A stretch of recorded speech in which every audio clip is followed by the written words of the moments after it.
हाँ प्रिय विद्यार्थियों, हम आपको ये इंटर मैथ एनसीईआरटी जो है उसको हम बता रहे हैं और आपका चैप्टर 6 है।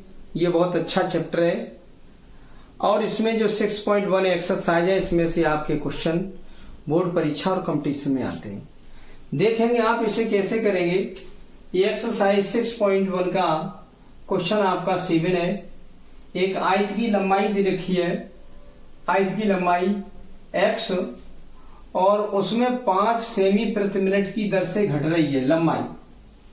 लंबाई जो x है वो 5 सेमी प्रति मिनट की दर से घट रही है। ये दर है लंबाई में परिवर्तन की दर है। ये सेमी तो आपका जो लंबाई x है और मिनट है समय के सापेक्ष अवकलन है। जैसे हम आपको बताएं कि यदि लंबाई हमारी x हो तो लंबाई में यदि परिवर्तन करना चाहे, लंबाई में परिवर्तन कर दें तो क्या होगा, इसको समय के सापेक्ष, ये प्रति मिनट है, टाइम है, समय है, समय के सापेक्ष इसका अवकलन करेंगे dx अपॉन dt। ये रहा लंबाई, ये है। और अगर वो घट रही है तो हमारी ये परिवर्तन की दर हमारी नेगेटिव हो जाएगी और अगर बढ़ रही हो तो पॉजिटिव। चौड़ाई हमारी y है और वो कह रहा है कि परिवर्तन की दर से बढ़ रही है, ये परिवर्तन हो रहा है चौड़ाई में, तो हमारी ये dy अपॉन dt है और बढ़ रही है तो पॉजिटिव लिखी जाएगी, ये पॉजिटिव। और लंबाई हमारी x है, उसमें परिवर्तन की दर है, समय के सापेक्ष अवकलन करेंगे dx अपॉन dt। और चौड़ाई y है, उसका समय के सापेक्ष परिवर्तन करेंगे तो dy अपॉन dt, क्योंकि सेमी पर मिनट लिखी है तो हमारा ये, और बढ़ रही हो तो पॉजिटिव कर देंगे और घट रही हो तो नेगेटिव कर देंगे। ये आपको याद करनी पड़ेगी, ये परिवर्तन की दर है। देखो अब क्या करते हैं, इसे कैसे हल किया जाता है वो हम बता रहे हैं। एक आयत की लंबाई, तो क्या लिखोगे, आयत की लंबाई हमारी लंबाई है x, लिखा उसने x, ये लंबाई x है, उसमें ये परिवर्तन हो रहा है 5 सेमी पर मिनट की दर से घट रही है। तो इसमें परिवर्तन की दर है प्रति मिनट, ये समय का मात्रक है तो t के सापेक्ष अवकलन कर दो, dx अपॉन dt इक्वल 5। सो भी घट रही है सेमी पर मिनट और घट रही है तो ये नेगेटिव हो जाएगी। और चौड़ाई हमारी y है, वो इतनी सेमी पर मिनट की दर से बढ़ रही है। आयत की चौड़ाई हमारी लिखी हुई है, चौड़ाई है हमारी y, चौड़ाई है y और इतने की दर से उसमें परिवर्तन हो रहा है तो हमारा dy अपॉन dt का मान लिखा हुआ है 4 लिखेंगे, 4 सेमी पर मिनट, ये मिनट समय का मात्रक है और ये सेमी लंबाई या चौड़ाई का मात्रक है, y का मात्रक सेमी है और समय के सापेक्ष जो अवकलन आपने किया है ये मिनट के लिए dy अपॉन dt करना पड़ेगा। y का अवकलन समय के सापेक्ष अवकलन कर दो तो वो दर बन जाती है, चौड़ाई में परिवर्तन की दर हो जाती है, दर। अब वृद्धि हो रही है तो पॉजिटिव लगाओ या मन लगाओ। फिर कह रहा आयत के परिमाप में परिवर्तन की दर और क्षेत्रफल में परिवर्तन की दर बताओ। तो नंबर ए पार्ट होता है आयत का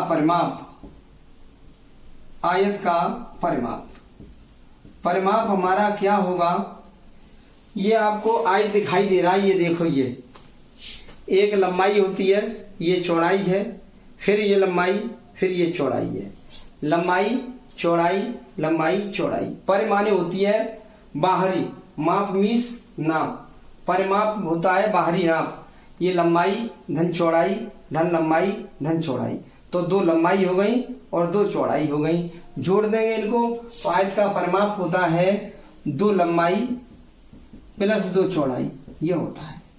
परिमाप को हम कुछ मान सकते हैं, s मान लो, p मान लो, जो कुछ भी मान लो, ये मान लो। 2 कॉमन ले लो, लंबाई की जगह हम लिख देंगे x, अभी बाद में 2 कॉमन ले लेंगे, प्लस 2 इंटू चौड़ाई की जगह लिख देंगे y,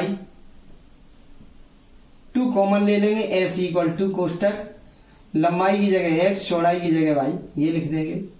अब हम परिमाप में परिवर्तन की दर निकालनी हो तो समय के सापेक्ष अवकलन कर दो इसका, तो ds upon dt equal to इसका भी कर देंगे dx अपॉन dt और प्लस इसका कर देंगे dy अपॉन dt। ये कर दिया। यहाँ पे इनके मान रख दो 2 इंटू dx अपॉन dt का मान हमारा ये रहा -5 और प्लस dy अपॉन dt का मान हमारा है 4। इससे ये घटेगा उल्टा, तो 2 इंटू भीतर -1 बचेगा, इसका गुणा कर लेंगे -2 और ये हमारा परिमाप होता है सेमी में, क्योंकि लंबाई भी सेमी में, चौड़ाई भी सेमी में, तो परिमाप भी सेमी में आ जाएगा।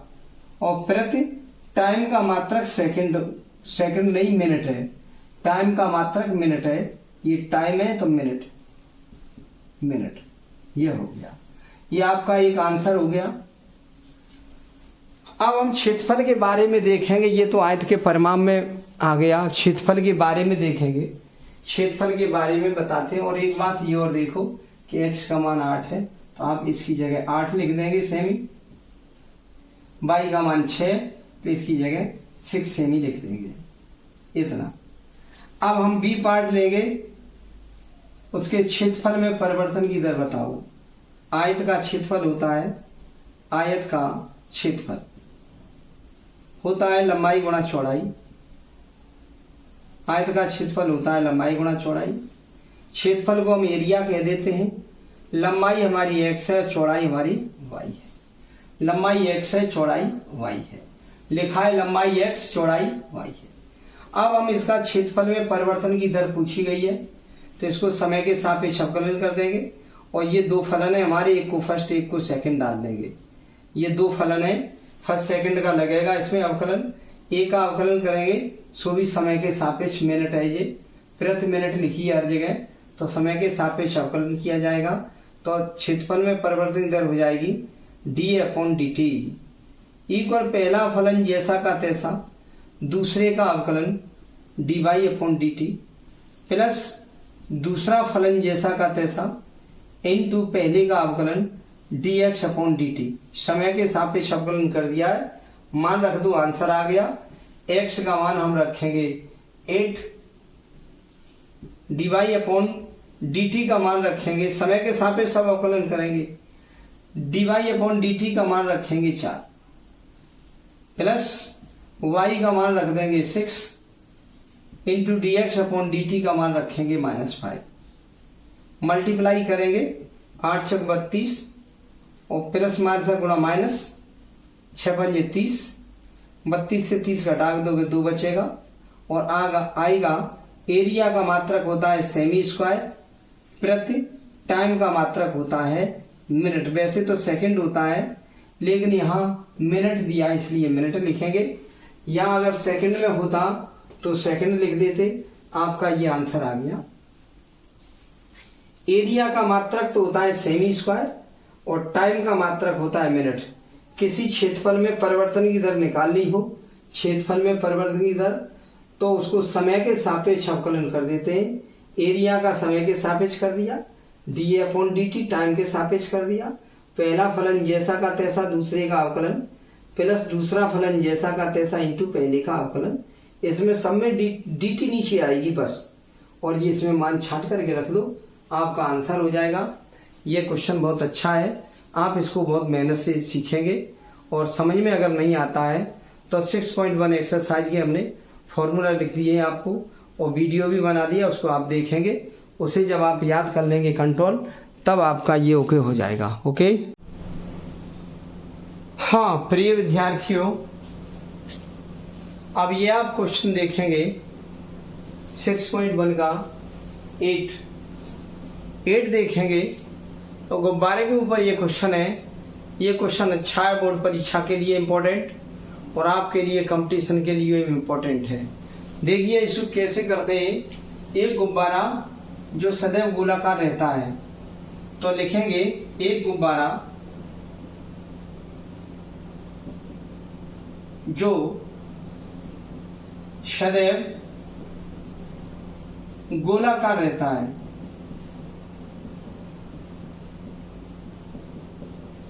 एक गुब्बारा जो सदैव गोलाकार रहता है, तो गोले का ही लगाना पड़ेगा।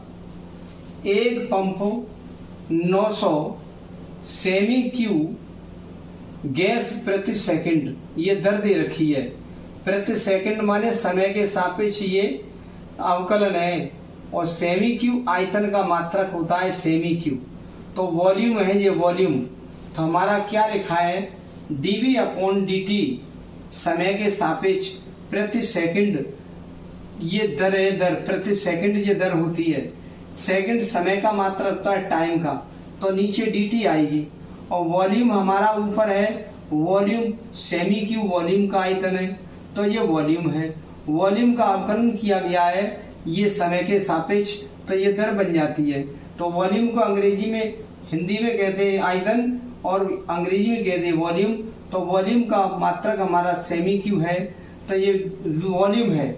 इसको समय के सापेक्ष अवकलन कर दिया गया है और लिख दिया है 900 सेमी क्यू प्रति सेकंड ये। और भरकर फुलाया जाता है। गुब्बारे की त्रिज्या में परिवर्तन की दर बताओ। तो रेडियस होती है, उसमें परिवर्तन की दर ज्ञात करनी है समय के सापेक्ष। रेडियस होती है त्रिज्या, ये त्रिज्या में गोले की गुब्बारे की त्रिज्या में परिवर्तन की दर ज्ञात करो। ये dr अपॉन dt ज्ञात करना है, त्रिज्या में परिवर्तन की दर समय के सापेक्ष, ये समय सेकंड है। और जबकि त्रिज्या 15 सेमी है, r हमारा दिया है 15 सेंटीमीटर। हम इसे अब क्या करेंगे, हम आयतन का सूत्र लगाएंगे, गोले के आयतन का सूत्र। गोले का आयतन होता है जिसे वॉल्यूम कहते हैं, 4/3 पाई आर क्यू, ये याद कर लो। गोले का आयतन इतना होता है 4/3 पाई आर क्यू। अब इसका हम अवकलन किए देते हैं समय के सापेक्ष। तो आयतन में परिवर्तन दर होगी dv upon dt equal 4/3 into pi, power आगे आएगी और ऊपर एक कम हो जाएगा, पावर आगे ऊपर एक कम हो जाएगा, और r का अवकलन dr अपॉन dt होगा। ये मान रख दो, आंसर आ गया 900। तो आप यहां लिख दो 900 इक्वल 4/3 इंटू पाई इंटू 3 से 3 कैंसिल कर दो, तो ये मान लिखो। और आर स्क्वायर की वैल्यू आर की रखेंगे 15, तो 15 इंटू या 15 का वर्ग कर देंगे, आर स्क्वायर है। और dr अपॉन dt हमको निकालनी है ये। अब ये देखेंगे 900 इक्वल 4 पाई इंटू इस 15 स्क्वायर को लिख देंगे 15 इंटू 15 dr अपॉन dt। अब इन सबका डिवाइडेशन यहां कर देंगे, इन सबका डिवाइडेशन यहां 900 के नीचे हम डिवाइडेशन कर देंगे 4 इंटू पाई इंटू 15 इंटू 15। अब हमारा निकलेगा dr अपॉन dt। ये त्रिज्या में परिवर्तन की दर है dr अपॉन dt।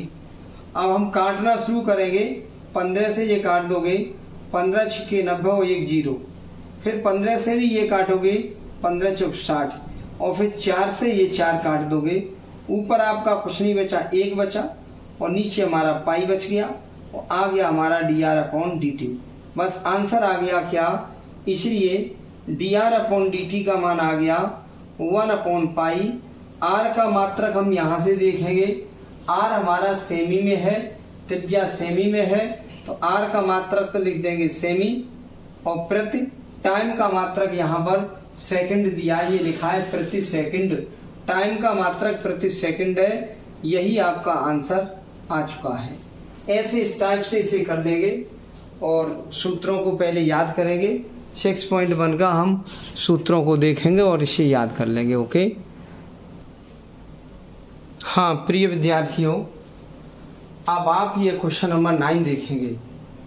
9 कैसे, ये इम्पोर्टेंट क्वेश्चन है, इसको भी तैयार कर लेना, लेकिन ज़्यादा हार्ड नहीं है, इजी है। देखो क्या करते हैं, सबसे पहले आप ये समझ लो कि आयतन को अंग्रेजी में कहते हैं आयतन। आयतन होता है वॉल्यूम, वॉल्यूम को हम v ले लेते हैं, ये रहा आयतन v। हम कहें आयतन में परिवर्तन की दर, परिवर्तन की दर कहें तो इस आयतन का अवकलन कर दिया जाता है d अपॉन अगर समय के सापेक्ष करो तो भी परिवर्तन की दर हो जाएगी ये।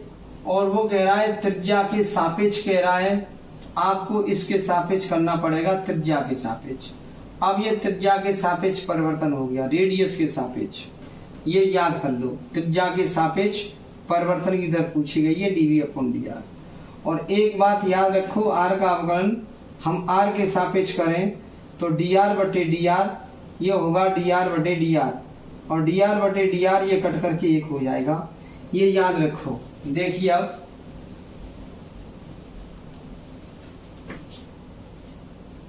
एक गुब्बारा जो गोलाकार रहता है और त्रिज्या के सापेक्ष आयतन में परिवर्तन दर ज्ञात करो। dv/dr निकालना है, कितना होगा? त्रिज्या के सापेक्ष आयतन में परिवर्तन दर बताओ, जब r का मान 10 सेमी, ये r का मान 10 सेमी है, r का मान 10 सेमी है। ये आयतन में परिवर्तन की दर बताओ, सो भी त्रिज्या के सापेक्ष। अब गोले के आयतन का सूत्र लिखेंगे। गोले का आयतन, गोले का आयतन होता है जिसे हम अंग्रेजी में वॉल्यूम कहते हैं, ये होता है 4/3 πr3। अब इसे त्रिज्या के सापेक्ष इसके परिवर्तन कर दो, अवकलन कर दो, ये कर देंगे dv/dr, तो आयतन में परिवर्तन की दर आ जाएगी त्रिज्या के सापेक्ष। 4/3 पाई गुणांक ऐसे ही छोड़ दो, पावर आगे आएगी और ऊपर एक कम हो जाएगा, 3 में से एक कम कर दो, फिर r का अवकलन r के सापेक्ष करेंगे तो 1 होता है। पावर आगे आएगी और ऊपर एक कम हो जाएगा, 4/3 पाई गुणांक ऐसे लिख देंगे, पावर आएगी ऊपर एक कम हो जाएगा और r का अवकलन r के सापेक्ष 1 होता है। मान रख दो, इसमें आंसर आ गया। 4/3 से 3 काट दो, 4 पाई इंटू r का मान हम रखेंगे 10, उसका कर देंगे स्क्वायर। अब 4 पाई इंटू 10 का स्क्वायर 100 होता है, 100 का मल्टीप्लाई इसमें कर दो, 400 पाई, ये आ गया dv/dr। वॉल्यूम का मात्रक हम जानते हैं सेमी है, तो सेमी क्यू हो जाएगा। वॉल्यूम का आयतन सेमी क्यू होता है। क्यों होता है सेमी क्यू, वो बताएं कि आयतन हमारा होता है, आयतन होता है लंबाई गुणा चौड़ाई, लंबाई इंटू चौड़ाई इंटू ऊंचाई, ये आयतन होता है। लंबाई का मात्रक भी हमारा सेमी है, चौड़ाई का मात्रक भी सेमी है और ऊंचाई का मात्रक भी सेमी है, तो सेमी क्यू बन जाता है, ये आयतन का मात्रक हो जाता है सेमी क्यू। तो हमने कर दिया यहाँ पे मात्रक सेमी क्यू। प्रति r dr है तो r का मात्रक है केवल सेमी, लिख दिया प्रति सेमी। लेकिन बच्चे सेमी से क्यू काट देते हैं, वर्ग बार नहीं काटा नहीं जाएगा, ये दर है तो नीचे r का मात्रक अलग लिखा जाएगा सेमी, और वॉल्यूम का मात्रक ऊपर सेमी क्यू लिखा जाएगा। ये एक दूसरे से मात्रक काटा नहीं जाएगा क्योंकि दर में हमारा ये नीचे चलता है मात्रक। यही आपका आंसर आ गया। ये आयतन में परिवर्तन की दर आ गई, अवकलन आयतन का कर देंगे तो दर बन जाती है। सो भी त्रिज्या के सापेक्ष पूछा गया है, ये आपका आंसर आ गया। अगर त्रिज्या के सापेक्ष नहीं होता, समय के सापेक्ष होता तो dv/dt कर देते, यहाँ भी हमारा अवकलन बदल जाता। ऐसे हम इसको कर देंगे। अब हम अगला क्वेश्चन भी देखते हैं। हाँ प्रिय विद्यार्थियों, यहाँ हम क्वेश्चन नंबर 12 देखेंगे। ये 10 क्वेश्चन और 11 क्वेश्चन थोड़ा बड़ा है, उसका अलग वीडियो बना देंगे। ये क्वेश्चन नंबर 12 देखेंगे कैसे होगा। हवा के एक बुलबुले की त्रिज्या 1/2 सेमी पर सेकंड की दर से बढ़ रही है। बुलबुले का आयतन किस दर से बढ़ रहा है जबकि त्रिज्या 1 सेमी है। बुलबुला गोलाकार होता है, ये याद रखो। तो ये त्रिज्या में परिवर्तन की दर देखी है समय के सापेक्ष, ये सेकंड होती है, सेमी पर सेकंड और रेडियस है। तो हमारा दिया है dr/dt, त्रिज्या में परिवर्तन की दर दे रखी है 1/2 सेमी पर सेकंड। टाइम का मात्रक सेकंड है तो नीचे समय के सापेक्ष अवकलन होगा, और त्रिज्या हमारी रेडियस होती है तो रेडियस का समय के सापेक्ष अवकलन कर दो तो त्रिज्या में परिवर्तन की दर आ जाती है। तो ये दिया है। और बुलबुले का आयतन किस दर से बढ़ रहा है, वॉल्यूम का अवकलन हम समय के सापेक्ष कर दें तो आयतन में परिवर्तन की दर आ जाएगी, ये पूछी गई है। आयतन किस दर से बढ़ रहा है, आयतन वॉल्यूम होता है, और समय के सापेक्ष अवकलन कर दो, क्योंकि ये प्रति सेकंड दिया है तो समय के सापेक्ष अवकलन करना पड़ेगा। और वो कहता त्रिज्या के सापेक्ष करो, तो यहाँ dv/dr हो जाता, यहाँ पर r, तो यहाँ सेमी होता। तो इसलिए किस दर से बढ़ रहा है तो ये निकालना है, जबकि त्रिज्या 1 सेमी दे रखी है, जबकि r का मान दे रखा है 1 सेमी 1 सेंटीमीटर। अब गुब्बारा गोलाकार होता है सदैव, लिखा नहीं है, तो गोले के ही आयतन का सूत्र लगेगा, लिख देंगे गोले का आयतन इक्वल, जिसे अंग्रेजी में हम वॉल्यूम कहते हैं, वो होता है 4/3 पाई आर क्यूब। अब इसका हम अवकलन इस समय के सापेक्ष कर रहे हैं, ये सेकंड मात्रक हमारा समय का है, प्रति सेकंड टाइम के सापेक्ष अवकलन कर दो, आयतन में परिवर्तन की दर आ जाएगी। dv/dt इक्वल 4/3 पाई, ऐसे ही छोड़ दो, पावर का पहले करेंगे, पावर आएगी और ऊपर 1 कम हो जाएगा, इंटू r का अवकलन समय के सापेक्ष dr/dt होता है। याद रखो 3 से 3 कट गया, 4 पाई इंटू r का मान हम लगाएंगे 1, तो 1 का स्क्वायर, इंटू dr/dt लगाएंगे 1/2। ठीक कर लो, 4 पाई इंटू 1 का वर्ग 1 हो गया, 1/2, 2 से ये 2 बार कट जाएगा, गुणा करेंगे तो हमारा 2 पाई आ जाएगा। ये dv/dt आ चुका है। वॉल्यूम का मात्रक होता है सेमी क्यूब, प्रति, ये बट्टे की लाइनें, तो प्रति समय का मात्रक है सेकंड, यहाँ देख सकते हैं सेकंड है समय का मात्रक। यही हमारा आंसर आ गया है। इस टाइप से हम इनको हल करते हैं। आप मेहनत करते रहिए, तैयारी करते रहिए। ये क्वेश्चन आपके कंपटीशन में इस टाइप के आते, छोटा क्वेश्चन आता है कंपटीशन में, जिससे वो जल्दी सॉल्व हो जाए। आप लगातार करते रहिए और हम आपको बताते रहेंगे। मेहनत करिए, सूत्रों को याद करिए और वीडियो को लाइक कर दीजिए और इसको अपने मित्रों को शेयर कर दीजिए। चैनल सब्सक्राइब नहीं किया है तो चैनल को भी सब्सक्राइब कर लो। ओके।